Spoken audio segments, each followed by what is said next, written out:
पूरी दुनिया के हर प्रकार की मार्केटिंग में, किसी भी प्रकार की मार्केटिंग हो, सबसे इंपॉर्टेंट और सबसे ज्यादा वैल्यू रखने वाली अगर कोई स्किल है तो वो कॉपी राइटिंग है। उस मार्केटिंग में जो सबसे इंपॉर्टेंट स्किल है, जिसे सबसे ज्यादा अहमियत है, सबसे ज्यादा वैल्यू है, सबसे ज्यादा इंपैक्ट जिसकी वजह से होता है, वो कॉपी राइटिंग है।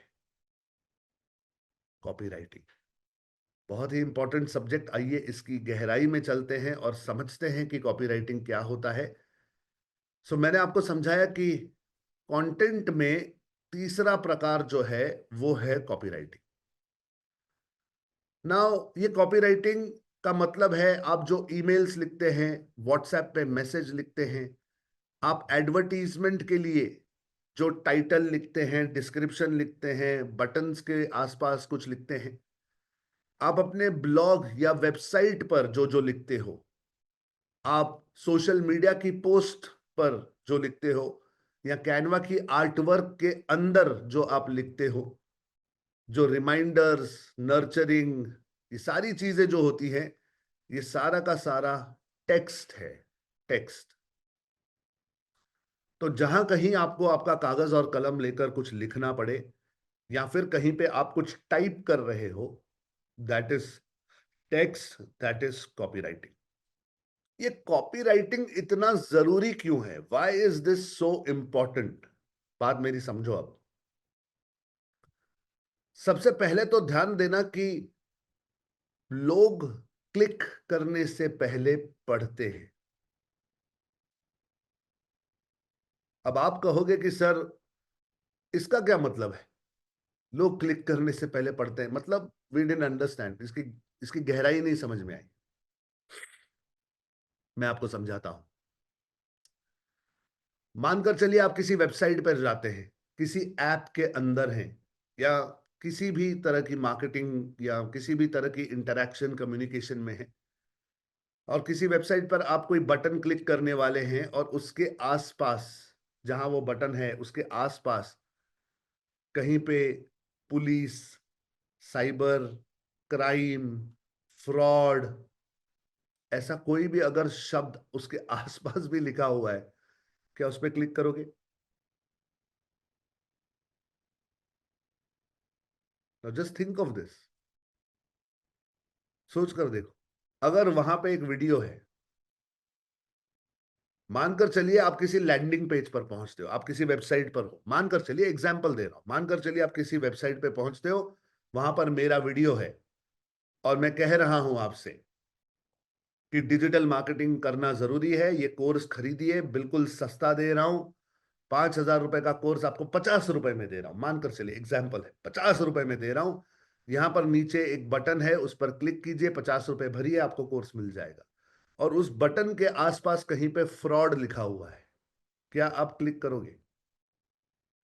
50 रुपए की रिस्क लोगे? नहीं लोगे। You will not take it. मानकर चलिए कि उस वीडियो में मैं आपसे कहता हूं कि यहां पे नीचे बटन है, और उस बटन पर फ्रॉड लिखा हुआ है, लेकिन फिर भी आप चिंता मत कीजिए, 50 रुपए दीजिए। क्या आप कॉन्फिडेंस से 50 रुपए दे पाओगे? Even if I am saying, मैं बोल रहा हूं कि यार ये फ्रॉड लिखा हुआ है, लेकिन टेंशन मत लो, 50 रुपए पे करो। Most of you, 99% of you will not पे। यू विल नॉट पे, क्योंकि लोग क्लिक करने से पहले पढ़ते हैं। ध्यान में रखना, दिस इज साइकोलॉजी। और digital marketing is all about understanding human behaviour and pattern. लोग क्लिक करने से पहले पढ़ते हैं। Reading is believing. Reading is believing. जो आप पढ़ोगे उस पर आपको विश्वास होगा। आप जो देखोगे या सुनोगे उस पर आपको विश्वास नहीं होता जल्दी से। तो अगर आप देखोगे कि हमारी जो भाषा है, हमारा जो कल्चर है, हमारा जो रिलीजन है, कई जगहों पर आप इसे ऑब्जर्व कर सकते हो। और अगर आपको एक बेहतर लेवल का डिजिटल मार्केटर बनना है, इवन इन लाइफ, जिंदगी में अगर आपको एक बेहतर बिजनेसमैन, बेहतर इंसान बनना है, आपको ना पैटर्न्स स्टडी करना आना चाहिए। कोई क्यों कुछ कह रहा है, उसका पैटर्न क्या है, उसके पीछे मकसद क्या है, इंटेंशन क्या है। इस दुनिया में कोई इंसान अपने नुकसान के लिए कुछ नहीं करता। हर कोई अपने फायदे के लिए कुछ ना कुछ कर रहा होता है, लेकिन उसके पीछे का मकसद समझो, इंटेंशन समझो। एक पैटर्न अगर आप स्टडी करोगे तो आपको समझ में आएगा कि चीजें कैसे एक दूसरे के साथ इंटर रिलेटेड है। अब हमारी भाषा में आप कहो, देखोगे कि कई बार आप सुने होंगे, अरे यार इस पे कुछ विश्वास मत करो, ये सब कही सुनी बातें हैं। सुना है किसी ने ऐसा कोई डायलॉग? अरे ये सब कही सुनी बातें हैं। मतलब अगर कोई कुछ कह रहा है, अगर आपने सुना है, तो उस पर विश्वास मत रखो, ये कही सुनी बातें हैं। और फिर अगर किसी पे विश्वास चाहिए तो हम क्या कहते हैं? लिख के दो। नहीं नहीं, अगर तुम्हें इतना विश्वास है ना अपने आप पर, कॉन्फिडेंस है ना, गारंटी है ना, हाँ तो लिख के दो ना, मुझे लिख के दो ना। व्हाई डू वी से दिस? क्या हम कभी कहते हैं कि अच्छा तुझे विश्वास है, गारंटी है, चल ठीक है, एक वीडियो बना के दे, एक वीडियो में शूट करता हूं, बोल। लिख के दो। A contract is always written, never spoken. Are you understanding the power of words? ये शब्दों की ताकत है, लिखे हुए शब्दों की ताकत। जो लिखा होता है उस पर हमें पता नहीं क्यों, लेकिन विश्वास होता है। आप देखोगे हमारी भाषा में हम कहते हैं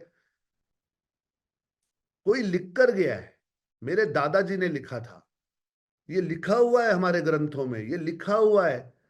सो if something is written, people will believe it. समझ में आ रहा है? Reading is believing. ध्यान रखना कि टेक्स्ट लंबे समय तक रहता है।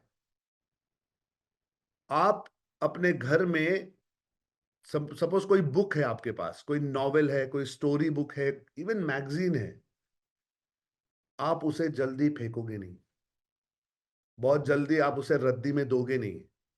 और देते समय भी आपको ऐसे लगेगा कि यार रखूं क्या, शायद काम में आ जाए बाद में। कितने लोगों के साथ ये हुआ है? कितने लोगों ने देखा है कि आपके घर में कुछ किताबें सालों साल पड़ी हुई हैं, there years and years you will keep books, लेकिन आप इस तरीके से कभी अपने वीडियोस सेव नहीं करोगे, कोई ऑडियो नहीं रखोगे, कैसेट सीडीज वगैरह आती है जाती है, कहाँ पड़ी है, कचरे में पड़ी है, देखा भी नहीं है, चलेगा। लेकिन किताब को आप साफ वाफ करके झटकी वटकी मार कर मस्त ऐसे सजा के रखोगे। ये किताबें मेरे घर में, किताबें मेरे भी यहाँ पे बुक शेल्फ है, सारी किताबें लगी हुई। So text will stay for a very long time. Then text आपको कंप्लीटली एंगेज करता है। समझ में आ रहा है? इमेजेस को बहुत ध्यान से देखने की जरूरत नहीं पड़ती। ना अंडरस्टैंड, ह्यूमन साइकोलॉजी को समझने की कोशिश कीजिए। आप जब कोई फोटोग्राफ देखते हैं तो एक्चुअली आप उस फोटो या उस इमेज की बारकाइयों को देखते हैं, कैसे डिजाइन बना है, आगे क्या है, पीछे क्या है, कौन सा कलर है, कौन सा फॉन्ट है। नो, हम उस इमेज को देखते हैं और ओवरऑल एक चित्र हमारे दिमाग में बन जाता है, अच्छा ये है। आप में से कभी किसी ने फ्लिप बुक देखा है? फ्लिप बुक, फ्लिप बुक क्या होता है? Let me show you what a flip book is. कुछ लोगों ने शायद शायद ना देखा हो। Let me show you what a flip book is. YouTube पर जाकर कोई flip book, flip book, flip book, ये वाला।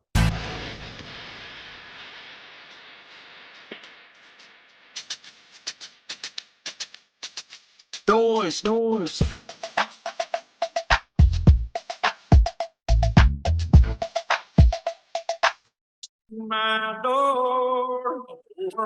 ये फ्लिप बुक है। मतलब समझो, कॉन्सेप्ट को समझो। फ्लिप बुक क्या होता है? ऐसे फ्लिप करोगे, बहुत सारे images images images images images होते हैं। क्या हर इमेज को देखना जरूरी है? नो। आप ऐसे फ्लिप करोगे इमेजेस में से तो भी आपको समझ में आ जाता है कि क्या है। लेकिन क्या आप किसी किताब के लिए ऐसा कर सकते हो? ये किताब अगर मैं इस समय पढ़ रहा हूं, इस किताब को लेके ऐसे फ्लिप करोगे तो समझ में आएगा कुछ? कुछ भी समझ में नहीं आएगा। You will not understand. क्योंकि टेक्स्ट को पढ़ने के लिए आपको पूरी तरीके से एंगेज होना पड़ता है। आपकी आंखें वहां होनी चाहिए, आपका ध्यान वहां पर होना चाहिए, प्लस उस समय कोई डिस्ट्रैक्शन नहीं होना चाहिए। तब कहीं जाकर आप फोकस कर पाओगे, कंसंट्रेट कर पाओगे, और तब वो टेक्स्ट जो है वो आपके अंदर नॉलेज इंफॉर्मेशन भेजेगा। ये इसकी कैरेक्टरिस्टिक है। तो अब इसे क्या हम अपने लेवरेज के लिए यूज कर सकते हैं? लेवरेज, ये शब्द याद रखना। लेवरेज का मतलब है फायदा उठाना।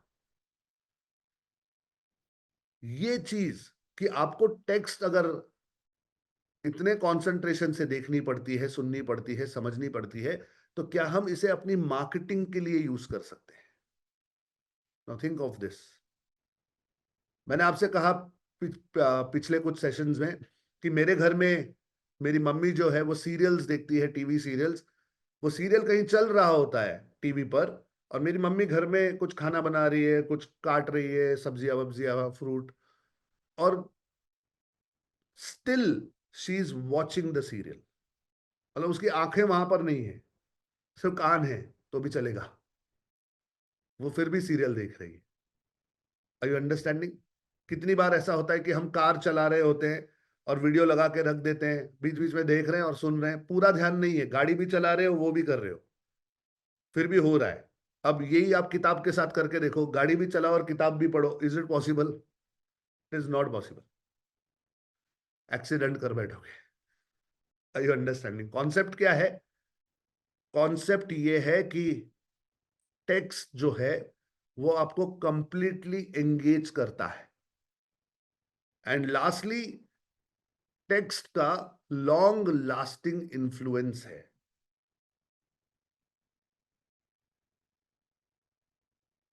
कोई अगर कुछ लिख कर गया है तो सालों साल उसे फॉलो किया जाता है। नाउ इमेजिन, इस दुनिया के मैक्सिमम कल्चर्स जो हैं वो एक किताब पर बेस्ड हैं, हाँ या ना? हिंदूज के लिए भगवत गीता इंपॉर्टेंट है, हमारे उपनिषद इंपॉर्टेंट है, शास्त्रों में लिखा है। बाइबल जरूरी है, कुरान जरूरी है। आप गुरुद्वारे में जाओ, ग्रंथ साहिब जी रखे होते हैं, किताब है, टेक्स्ट है, लिखा हुआ है। Are you understanding guys? मैं सिर्फ यहाँ पे टेक्स्ट का इंपॉर्टेंस आप लोगों को समझाने की कोशिश कर रहा हूं, और वो भी इसलिए क्योंकि आजकल इंस्टेंट दुनिया है। एसएमएस के बाद, ट्विटर के बाद, अब रील्स और शॉर्ट्स और वीडियोस का इतना बोलबाला है कि अच्छा कंटेंट लिखने वाले आजकल नहीं मिलते। आपको वीडियो बनाने वाले हजारों लोग मिल जाएंगे, आपको एडिटर हजारों लोग मिल जाएंगे, there will be so many people doing so many things. अच्छा लिखने वाला आपको नहीं मिलेगा। इंडस्ट्री, फिल्म इंडस्ट्री में देखोगे, सलीम जावेद, राइटर्स की अपनी एक ताकत है। एक्टर आपको 100 याद हैं, राइटर बोलकर बताओ कितने राइटर याद हैं?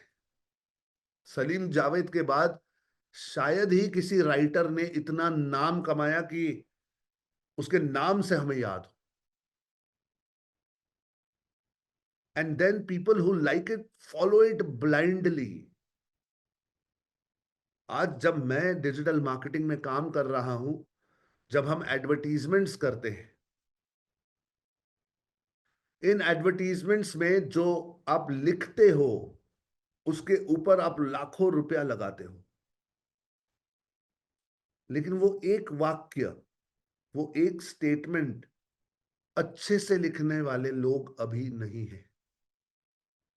और खास करके एडवर्टाइजमेंट की दुनिया में आप देखोगे, एड का एक वाक्य होता है, कुछ शब्द होते हैं, कभी-कभी एक शब्द होता है, लेकिन वो इतना इम्पैक्ट करता है